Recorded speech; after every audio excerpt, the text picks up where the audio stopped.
Мен Жыламан Марлен. Бадамша мектеп бөбекжай бақшасының 4-ші А сынып оқушысымын. Абай Құнанбаев.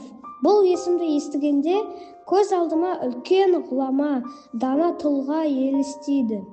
1-ші сыныптан бастап Абай Құнанбаевтың шығармаларына қызығып келемін. Барлық ынтаммен қызығып оқимын. Енді мен 4-ші сыныптан бастап Абай Құнанбаевтың қара сөздерін оқи бастадым. Соның ішінде маған Абай атаның 21-ші қара сөзі ұнайды. Онда былай деген: аз ба, көп пе, адам баласы бір түрлі мақтаннан аман болмағы қиын іс. Сол мақтан деген нәрсенің мен екі түрлісін байқадым. Біреуінің атын үлкендік деп атаймын, біреуін мақтаншақтық деймін.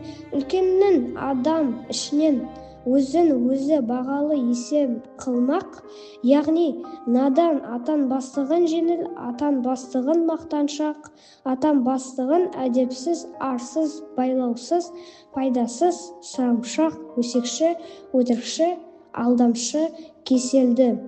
Осындай жарамсыз қылықтардан сақтанып, сол мінездерді бойына қорлық біліп, өзін ойындайлардан зор есептемек. Бұл мінез ақылдылардың, арлылардың, артықтардың мінезі. Олар өзімді жақсы демесе, мейлі білсін, жаман дегізбесем екен деп азаптанады. Екінші, мақтаншақ деген біреу демесін дейді. Мақтаншақтық ол жақсы әдет емес. Абай Құнанбаевты оқып, көп нәрсені ойыма түйіп келемін.